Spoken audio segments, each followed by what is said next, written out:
Ok, entonces, bueno, ya para saber yo cómo organizo las dos últimas prácticas y entonces les pido nada más que me manden pues fotos de sus semillas en medios con deficiencia de nutrientes y también por favor de el otro experimento, el de las plantitas que están dentro de las bolsas negras para también ver si ya están listas. Me imagino que también ya deben de estar. Bueno, entonces eso todavía nos queda un poquito pendiente y vamos a abordar la práctica 11, que es el efecto de las auxinas en el enraizamiento, y pues está bastante sencilla la práctica, pero muy ilustrativa. Y el objetivo pues es justamente ver uno de los efectos más importantes que tienen las auxinas, que es el de inducir la formación de raíces adventicias. Bueno, las raíces adventicias son raíces que se forman de novo en órganos de la planta distintos a la radícula o lo que es lo mismo, la raíz del embrión. Entonces, ya a ustedes les tocó ver la germinación de las semillas de jitomate y si estuvieron monitoreándolas muy de cerca, a los que les tocó llevárselas a su casa, pudieron observar que primero sale la radícula, que es la raíz embrionaria, después sale el tallo, los cotiledones, y a partir de esa raíz, todas las raíces que se formen, en el caso, por ejemplo, de la ilustración que tenemos ahí a la izquierda, es un sistema que tiene una raíz principal muy prominente y raíces secundarias. Estas serían raíces normales. Hay otras plantas que tienen raíces fibrosas. No hay una raíz principal, no se distingue, porque todas las raíces son más o menos del mismo grosor y tamaño. Pero finalmente todas provienen de la raíz original, de la raíz que estaba en el embrión. Entonces esas simplemente son raíces, decimos que principales, secundarias, fibrosas, etcétera, pero son raíces normales. Las raíces adventicias son las que se forman en otro órgano, en otra parte de la planta que no es la raíz embrionaria. Y es muy común que se formen, como vemos en la figura de la derecha, en el tallo. Esa línea roja punteada nos representa la transición entre la raíz verdadera, digámoslo así, y el tallo. Entonces, lo que tenemos a la derecha en realidad es lo que se conoce como un esqueje o que las personas les dicen coditos, que son tallos que cortan y a los que después le salen estas raíces sobre el tallo. Incluso también en algunas plantas salen raíces en las hojas. Entonces todas estas son las raíces adventicias. Bueno, aquí les tengo algunos ejemplos. En la izquierda es una planta que se llama calancoe, que podemos ver que las raíces salen en el peciolo. Luego podemos arrancar esas hojitas que ya tienen una raíz en la base y las podemos plantar para que se forme una plantita completa. En medio es una planta de maíz. Abajo tenemos las raíces normales y un poquito arriba se nota que ya están sobre el tallo. Tenemos unas raíces muy gruesas, parecen como dedos, y a esas las personas les conocen como zancos. La función de estas raíces, que son raíces adventicias, no es tanto de absorción, sino como para fijar a la planta. Como estas plantas son largas y delgadas, como que necesitan más sujeción al suelo. Y a la derecha pues tenemos unas hojitas de suculentas que cuando se desprenden del tallo espontáneamente o si las arrancamos, pueden formar brotes y estos brotecitos, que es los que vemos a la izquierda de esa imagen, después van formando raíces, como vemos en las hojitas que están más a la derecha. Como estas raíces no provienen de ningún tejido embrionario, también las consideramos raíces adventicias.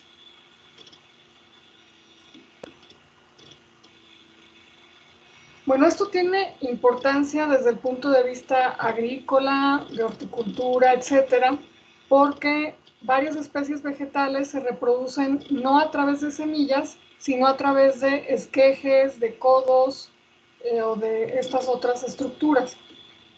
Entonces, el saber cómo inducir para que se formen raíces adventicias y que esos esquejes o esos fragmentos de planta puedan enraizar, empezar a absorber nutrientes y convertirse a su vez en plantas completas, pues obviamente es de interés de la agronomía. Por otro lado, también podemos hacer esto in vitro. Ya lo van a explorar ustedes con más detalle cuando lleven la materia de biotecnología vegetal, pero también nos interesa lograr que se formen raíces adventicias en tejidos que manipulamos in vitro. Pero a nivel celular, ¿qué es lo que está pasando? Bueno, tenemos que recordar que las plantas tienen, como ya lo habíamos visto en sesiones de laboratorio anteriores y seguramente checaron también en teoría, las células conservan células meristemáticas durante toda su vida, que están localizadas pues justamente en lo que conocemos como meristemos. El meristemo apical, que es el que está hasta arriba de la planta, en la parte central, el meristemo de la raíz, que también ya lo vimos aquí incluso en imágenes tomadas al microscopio, los meristemos axilares, que son los que están en los nudos de las hojas, y a partir de estas células meristemáticas se forman órganos nuevos. Se pueden formar tallos, hojas, raíces secundarias, etc. Las células meristemáticas, como vemos en el esquema, son células indiferenciadas. Son células esféricas de tamaño pequeño, tienen vacuola pequeña, su pared celular también es muy delgada y decimos que son células totipotenciales. Se pueden transformar en cualquier otro tipo de célula. Ahora nos ponen que célula de la hoja, en realidad ustedes ya saben que la hoja tiene muchos tipos celulares, hay parénquima y parénquima de varios tipos. Nos ponen célula de la raíz, pero también ustedes saben que hay distintos tipos celulares, células epidérmicas, por ejemplo. Y estas células meristemáticas también se pueden convertir en células de tejidos vasculares. Aquí nos ponen como ejemplo células cribosas que pertenecen al floema, pero también se pueden transformar en elementos de xilema, que ya sabemos que luego van a perder el citoplasma, nada más se va a quedar la pared celular, pero finalmente se originaron a partir de una célula meristemática. A este proceso, que lo vemos representado con las flechas de color verde, le llamamos diferenciación. Una célula meristemática indiferenciada se diferencia para transformarse en un tipo de célula especializada. Ahora, lo interesante es que en las plantas, pues realmente sin mucho problema, podemos hacer que células diferenciadas se conviertan otra vez, no precisamente en células meristemáticas, pero casi, que se comporten casi como ellas, que se desdiferencien y que puedan, a partir, por ejemplo, de una célula, no sé, de una célula de epidermis, desdiferenciarla y luego hacer que se transforme en una célula de parénquima o en una célula de cualquier otro tejido. No todas las células pueden desdiferenciarse. Algunas ya están muy comprometidas con su patrón de desarrollo o necesitan de estímulos que no es tan fácil brindarles para hacer que se desdiferencien.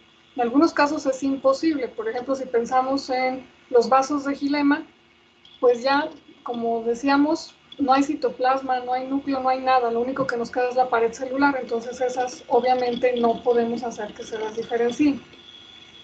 Entonces aquí el chiste es encontrar cuáles son los estímulos adecuados para desdiferenciar una célula, digamos, madura o adulta, para que se vuelva a comportar como una célula meristemática, y luego cuáles son los estímulos que debemos brindar para que se vuelvan a diferenciar y se transformen en otro tipo de célula, en otro tejido.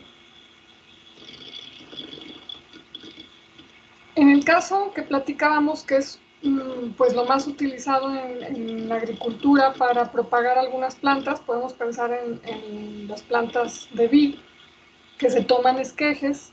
También podríamos pensar en los cultivos in vitro, porque también usualmente cortamos fragmentos de algún órgano o tejido, y el propio corte se convierte en un estímulo que va a hacer que haya cambios en las células que están ahí en el sitio de corte. Cuando cortamos, vamos a dejar expuestos haces de xilema y también vamos a herir toda la superficie en la que se practicó el corte, y esas células van a montar una respuesta de defensa porque, bueno, están detectando que hubo un daño en el tejido. Entonces, lo primero que va a ocurrir es que las células justo en el sitio de corte, las que estuvieron más expuestas y dañadas, se van a morir. Y las células adyacentes se van a suberificar, van a acumular pues suberina, y esta particularmente va a formar como tapones en los vasos de xilema. Entonces, si alguna vez nos hemos preguntado por qué si cortamos una flor, aunque la pongamos en agua, acaba por marchitarse, o sea, literalmente se deshidrata, aunque la tengamos en agua, pues es porque con el transcurso de los días se van a taponar los vasos de xilema y ya va a dejar de absorber agua. Y bueno, va a empezar el proceso de deshidratación y de muerte. Pero hay ciertas plantas que en lugar de que, bueno, esto ya sea inevitable, la respuesta es que sí, la zona herida, las células se mueren o se taponan, pero las que están justo por debajo, las células que no sufrieron ni daño ni suberificación, empiezan a dividirse con más velocidad y pueden formar tejido calloso. El tejido calloso es un tejido indiferenciado, desorganizado. Normalmente en este tipo de cortes lo vemos nada más como un ensanchamiento, como una especie de cicatriz, no es tan abundante. Y este tejido calloso, en realidad lo que estamos viendo es justo el fenómeno de desdiferenciación. Todas las células de esa zona de parénquima, incluso algunos elementos de floema, células epidérmicas, etcétera, se desdiferencian y se transforman en estas células de callo que son indiferenciadas, que podemos hacer que se comporten más o menos como los meristemos. Decimos que no son totipotenciales, pero son pluripotenciales. ¿Cuál es la diferencia? Pues una célula meristemática puede convertirse en absolutamente lo que sea. Estas células que son pluripotenciales tal vez no nos puedan generar absolutamente todos los tipos celulares, principalmente porque es difícil brindarles los estímulos para ciertas cosas, pero sí pueden formar algunas estructuras. Y justamente esas células de callo son las que se van a volver a rediferenciar para que nos vuelvan a generar una raíz, en este caso una raíz adventicia. Entonces, en estas células ya hubo las células que se murieron, hubo las células que formaron la cicatriz, que se suberizaron, y estas células que se transformaron en callo.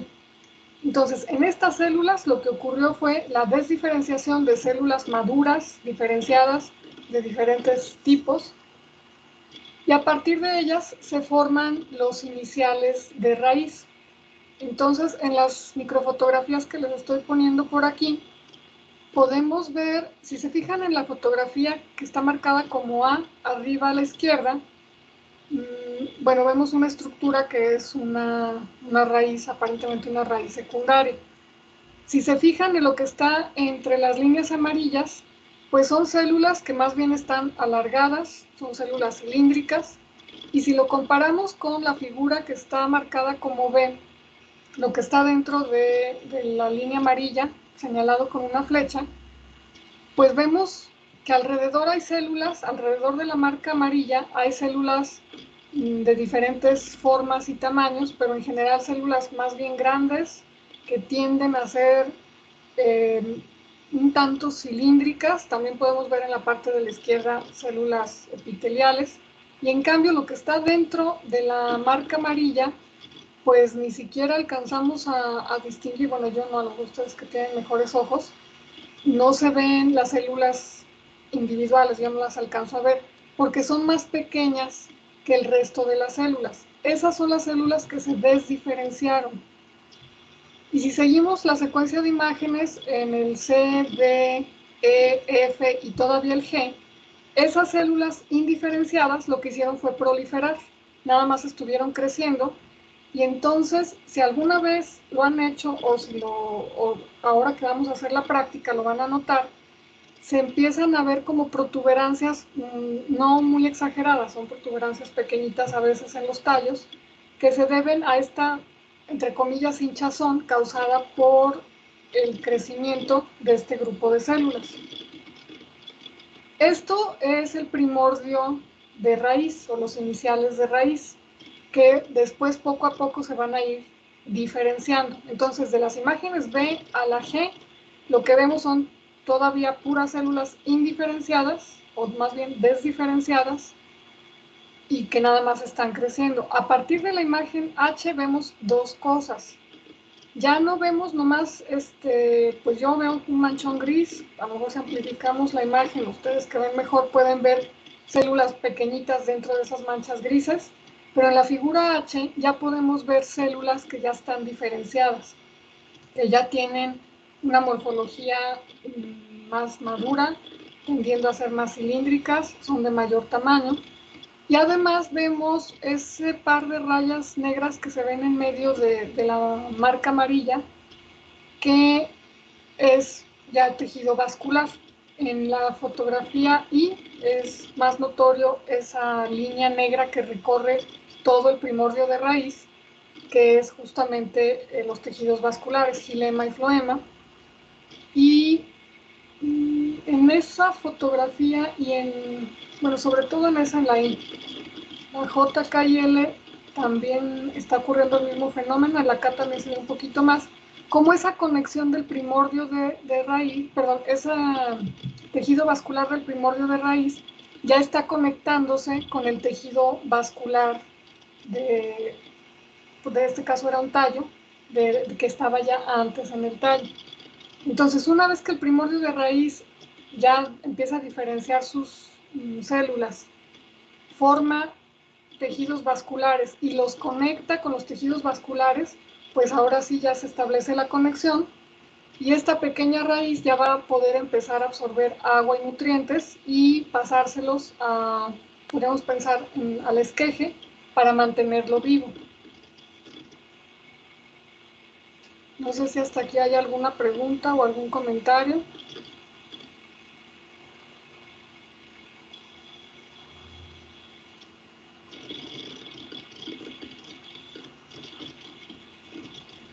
Bueno, ¿y qué es lo que hace que haya estos cambios a nivel celular? Bueno, como ya vimos, el estímulo para desdiferenciar las células es simplemente el corte, la herida que hacemos generalmente en un tallo. Y las responsables de que esas células de callo, de tejido calloso que se forman, se rediferencien y nos formen raíces, son las auxinas. Lo van a ver, o ya lo vieron en teoría, nada más lo repasamos muy rápido. Las auxinas son un grupo de reguladores de crecimiento vegetal. Tienen muchos efectos, tanto en las plantas in vivo, cuando los aplicamos de uso agrícola o hortícola, o en nuestro jardín o en alguna maceta, también podemos aplicar auxinas para observar ciertos fenómenos, y desde luego se utilizan mucho en el cultivo de tejidos vegetales in vitro. Entonces, bueno, ya en teoría van a revisar todos los efectos que tienen en las plantas, y en biotecnología vegetal van a ver a detalle cómo se utilizan para manipular, digámoslo así, para forzar a los tejidos vegetales a que respondan como nosotros queremos cuando los tenemos en condiciones artificiales. Pero los principales efectos son la elongación celular, es decir, hacen que las células crezcan, y la formación de raíces adventicias. También, bueno, son responsables del fenómeno de dominancia apical que se presenta en muchas especies vegetales, no en todas, que consiste en que el meristemo apical, que en el dibujo que está ahí en medio, está por ahí marcado, es el que está en la parte superior del tallo. Esta dominancia apical consiste en que ese meristemo es el que va a crecer más, y vemos reflejado, por ejemplo, en la arquitectura de un árbol como un pino, que ese meristemo crece y crece, mientras que los meristemos laterales que van a originar a las ramas crecen menos. Por eso tenemos, bueno, este tipo de árboles que crecen mucho en longitud y las ramas, bueno, sí son bastante grandes, pero si las comparamos, son mucho más pequeñas que el tallo principal, que luego se convierte en tronco. Entonces, esa es la dominancia apical, también responsabilidad de las auxinas. Hay auxinas naturales y sintéticas.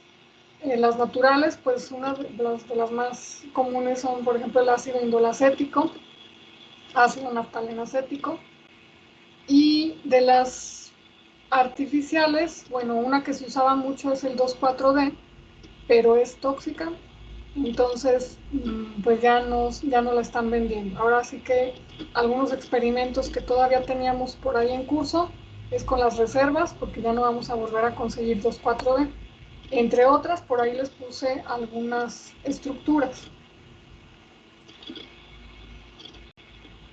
A nivel molecular, lo que ocurre es que, bueno, hay un grupo de proteínas que en conjunto se conocen como ARF, que son factores de transcripción que están involucrados con varias cuestiones, pero entre ellas inducen al grupo de genes que se necesita para que se formen raíces adventicias. Nuestros factores de transcripción interactúan con una proteína o un grupo de proteínas represoras que se conocen como AUX y AA.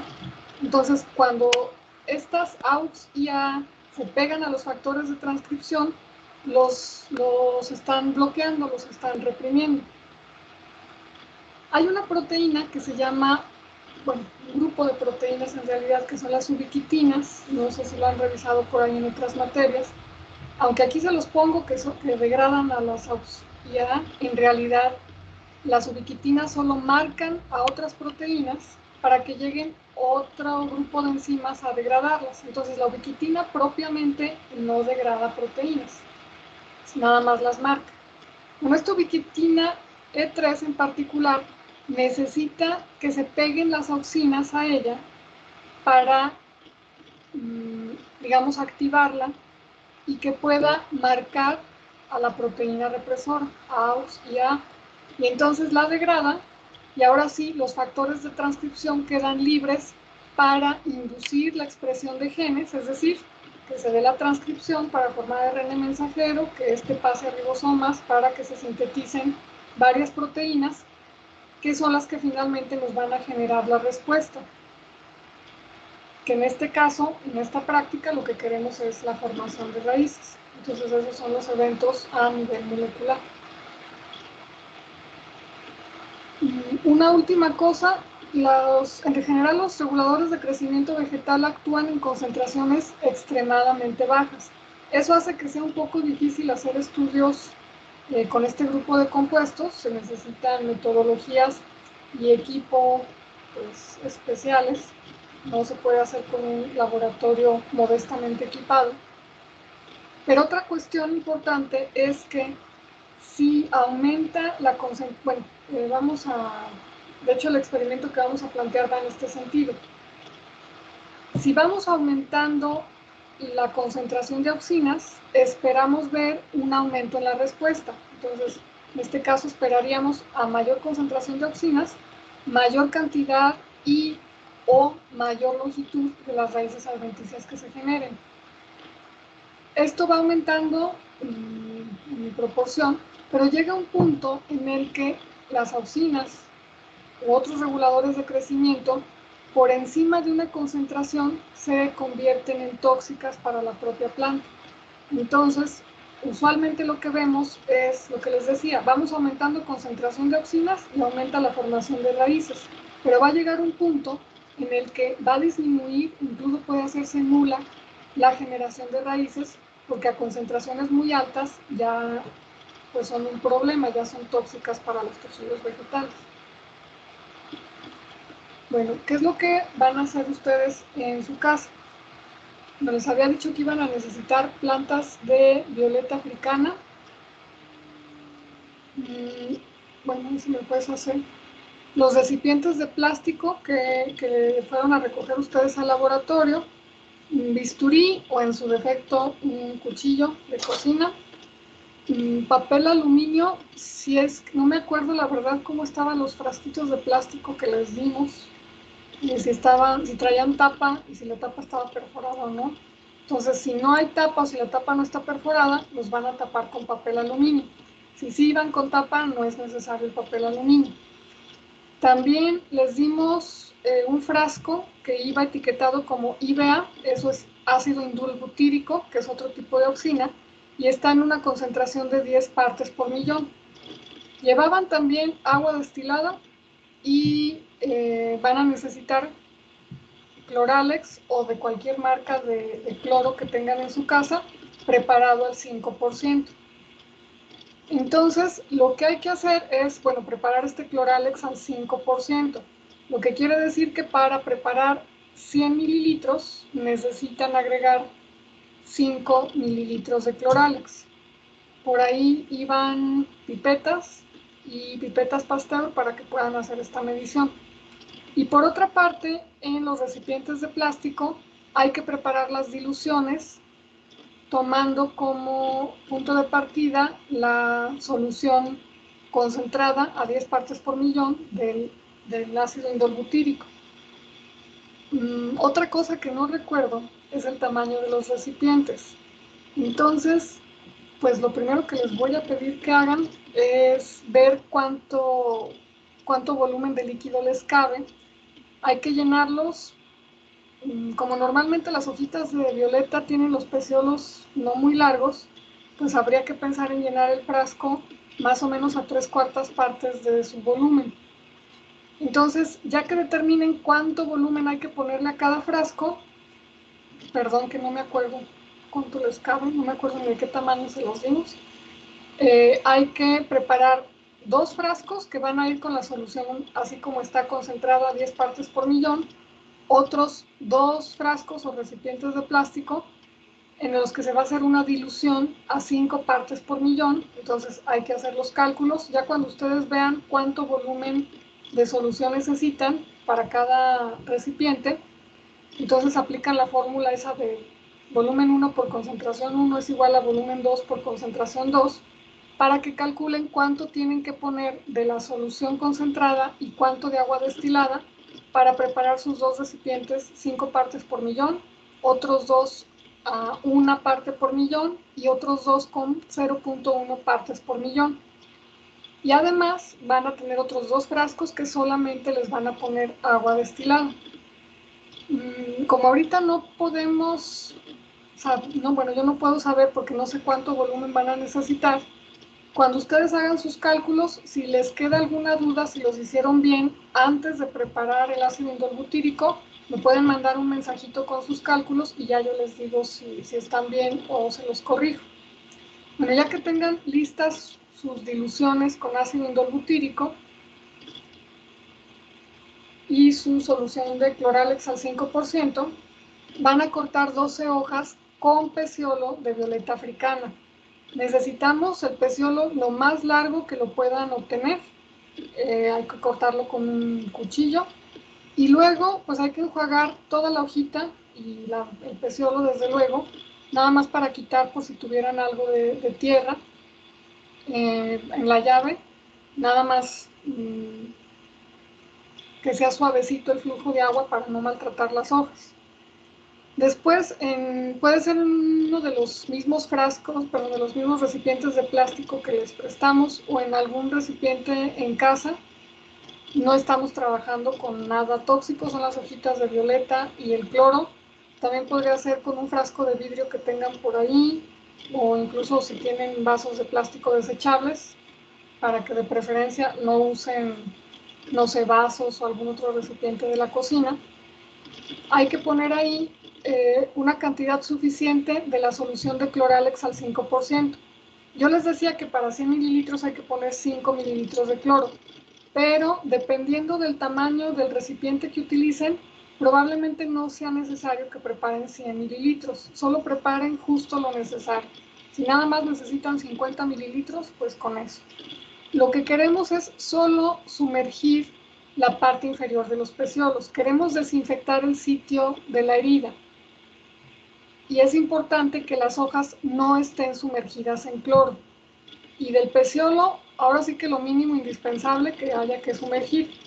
Esto lo hacemos para desinfectar, porque también si hacemos heridas, pues las bacterias que andan por ahí inmediatamente van a aprovechar, y si no hacemos esto, luego se nos va a llenar la planta de hongos y no vamos a ver lo que necesitamos.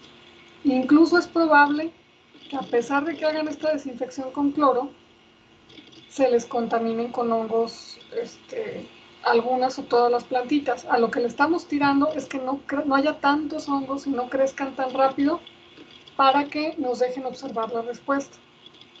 Bueno, en Cloralex pues van a sumergir la parte inferior, ahora sí que la orillita de los peciolos, por 5 minutos, que no sea más tiempo, que no se les pase, y luego con agua destilada van a enjuagar. Les recomiendo que en otro recipiente pongan un poco de agua destilada y enjuaguen sus explantes agitando un poquito. Tiren esa agua, pongan agua limpia y hagan otra vez la misma operación 3 veces para eliminar por completo el cloro. Ya que tengan sus peciolos desinfectados, entonces van a poner una hojita por cada frasco. Entonces vamos a tener por duplicado 2 hojas en 2 recipientes de 0 partes por millón, 2 en 0.1, 2 en 1, 2 en 5 y 2 en 10 partes por millón. Les he comentado que lo ideal para poder tener el comportamiento general de un fenómeno, la mayor cantidad de réplicas que podamos utilizar. No podríamos haberlos mandado con muchos frascos, ni siquiera lo hacemos así en el laboratorio, lo hacemos por duplicado, con la advertencia de que si estuvieran ustedes montando un experimento, pues una población, una N de 2, no es suficiente. Esto es nada más con fines un tanto demostrativos. Bueno, hay que cuidar que como está, no, esa no es una violeta, pero bueno, nos ejemplifica que necesitamos que el peciolo de sus violetas esté sumergido todo el tiempo en la solución.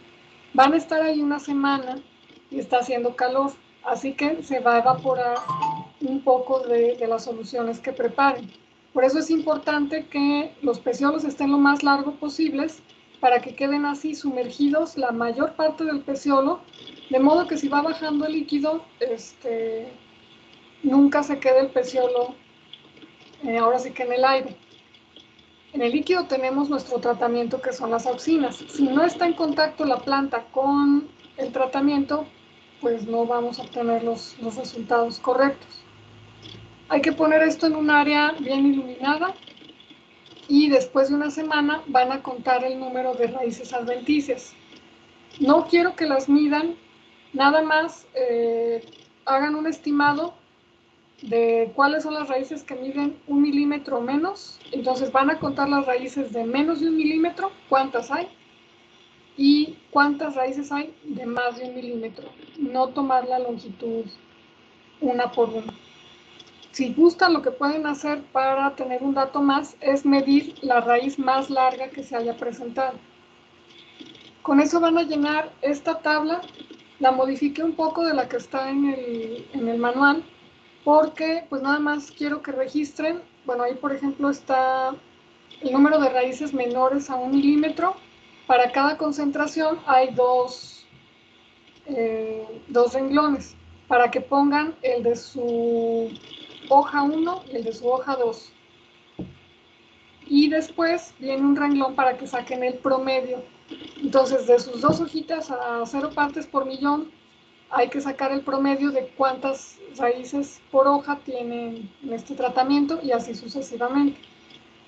El siguiente es el número de raíces mayores a 1 milímetro y al final van a tomar el número total de raíces. Ahora sí que nada más hay que sumar las menores a 1 milímetro, las mayores a 1 milímetro, y con eso terminar de llenar esta tabla. Y finalmente, lo que quiero que la pregunta que tienen que responder al final de esta práctica es cuál es la concentración óptima de auxina, en este caso ácido indolbutírico, para inducir la formación de raíces adventicias en hojas de violeta. Y eso va a ser lo que tienen que hacer en la práctica. Entonces, no sé si hay preguntas, dudas.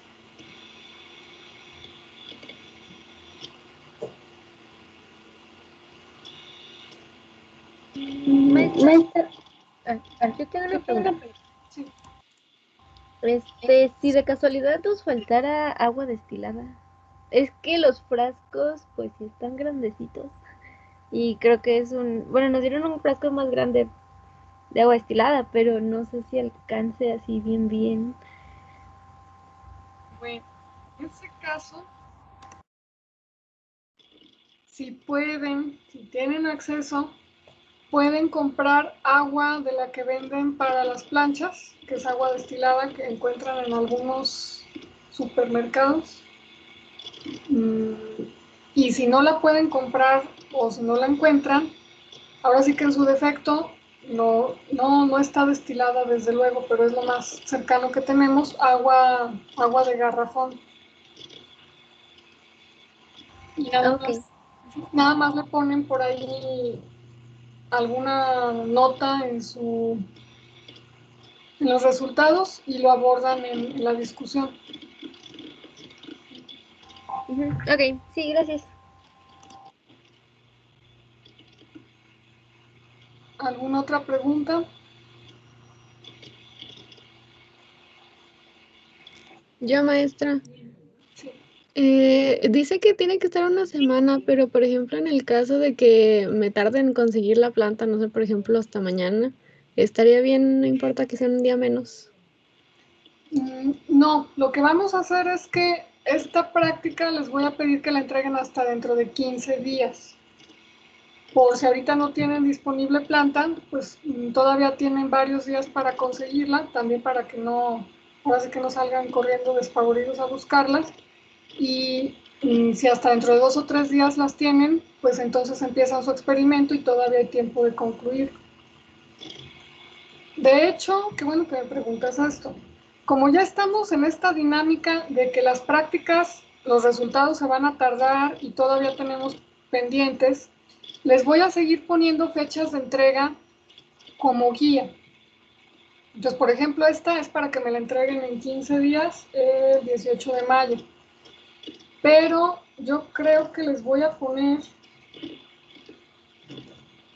como fecha límite, pues esa es como la fecha guía y les recomiendo que en la medida de lo posible entreguen así sus reportes para que no se les acumulen.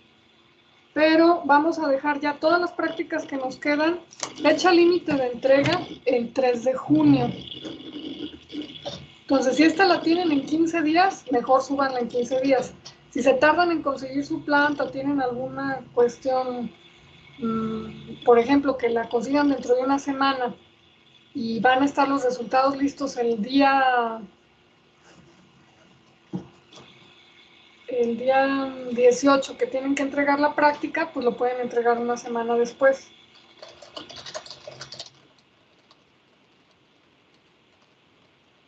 No va a haber puntos menos. Ah, ok. Muchas gracias, maestra. Estamos el 3 de junio, que es el último día marcado para clases, como fecha límite para entregar reportes. Pero les repito, para que no se les junten a ustedes para hacerlos y que tampoco se me junten a mí para calificarlos, conforme los vayan teniendo, mejor vayanlos subiendo a la plataforma. Entonces nada más lo dejamos un poquito holgado y eso sí, ya después del 3 de junio ya no acepto ningún reporte.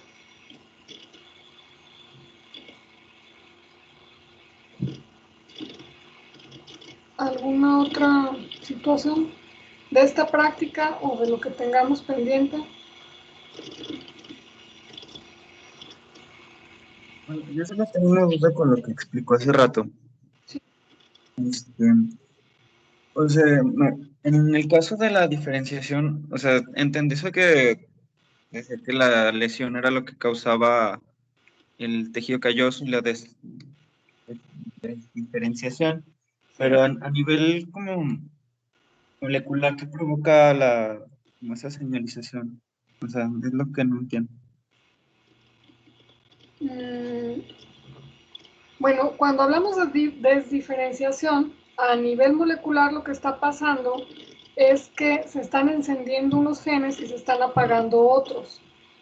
Eso es lo que finalmente va a causar que las células diferenciadas se desdiferencien y se vean más o menos, bueno, como células de tejido calloso que se parecen un poco a las células meristemáticas. Y para que ocurra ese cambio, ese switch en los genes que se expresan y los genes que se apagan, el estímulo es la herida. En respuesta a una herida, las plantas, eso también lo van a checar por ahí en teoría, inducen la expresión de algunos genes, se induce la formación de algunos compuestos y esos compuestos son los que van a finalmente hacer esto de apagar y encender genes que van a dirigir la desdiferenciación de las células. No sé si respondí más o menos a la pregunta. Sí, muchas gracias.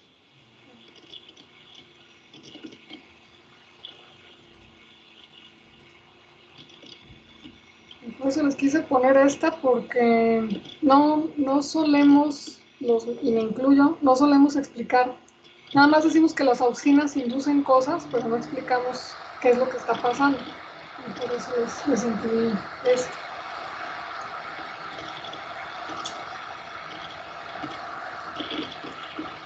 Pero si no hay más dudas, me quedo al pendiente de cualquier duda que tengan conforme vaya cada uno montando su experimento. Les repito, cuando hagan sus cálculos para preparar las diluciones, si tienen alguna remota duda, mejor pregúntenme para estar todos seguros de que prepararon bien sus concentraciones y que su experimento salga bien. Las violetas son fáciles de conseguir. Ahorita afortunadamente pues la temperatura del ambiente y que hay mucho sol, yo creo que favorecen. Ahorita deben estar las plantas muy bien y muy bonitas. Pero si no consiguieran violeta, también pueden usar geranios. Y si no consiguen geranios, pues entonces pueden usar cualquier planta que tengan al alcance. Con violetas y con geranios les aseguro que sí se van a formar raíces adventicias. Si usan otra planta, pues ahora sí que no sabemos, pero nos sirve de experimento. Mientras hagan todo de manera adecuada, pues si les tocó usar otra planta porque era lo que tenían, y si no forman raíces, pues esa va a ser su discusión. El ácido indolbutírico no sirve para inducir raíces adventicias en la planta que hayan escogido. Entonces, de preferencia, violetas. Si no consiguen, puede ser estos geranios. Y si no, pues ahora sí que lo que tengan al alcance de la mano. Maestra, ¿la violeta la podemos conseguir en cualquier vivero? Yo creo que ahorita sí. Sí, supongo. Ok, muchas gracias. Bueno, si van a quitarle muchas hojas a la plantita, pero espero que tenga suficientes hojas y no se las quiten todas. Pues después ya las plantitas se pueden quedar con ellas y ya se recuperará. Y tal vez sus esquejes de hoja los puedan sembrar después en tierra si ustedes quieren y esperemos que, si está ahorita muy favorable el clima, podrían quedarse con varias plantitas propagadas de violeta. Entonces, si no hay más preguntas, terminamos la videollamada y me quedo al pendiente de cualquier duda que tengan respecto a la práctica y en el entendido de que a lo mejor algunos ahorita se ponen y lo hacen y a lo mejor otros, porque no tengan disponible la plantita, lo vayan a hacer hasta los próximos días. Entonces, el día que ustedes estén listos y el día que ustedes empiecen a trabajar, cualquier duda que surja, estoy por aquí en el chat al pendiente. Maestra, yo tengo una pregunta. Sí.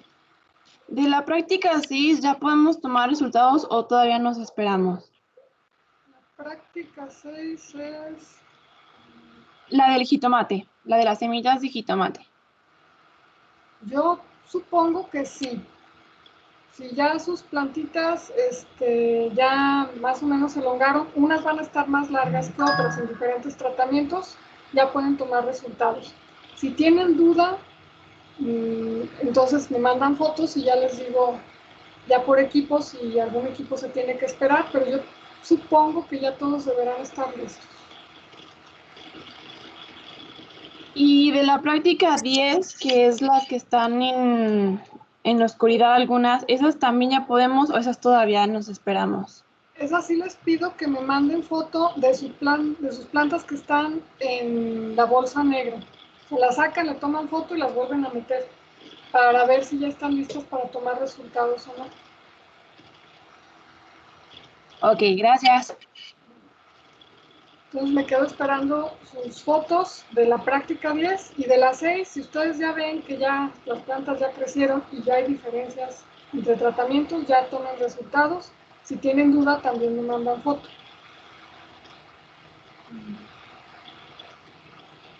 Sí, gracias. Bueno, si no hay nada más, entonces pues por hoy nos despedimos, pero seguimos en contacto. Que tengan buen día y por aquí seguimos en el chat. Gracias, maestra. Gracias, maestra. Gracias. Gracias, lindo día, maestra. Hasta luego. Buen día, maestra. Gracias. Hasta luego, gracias. Nos vemos, que estén bien.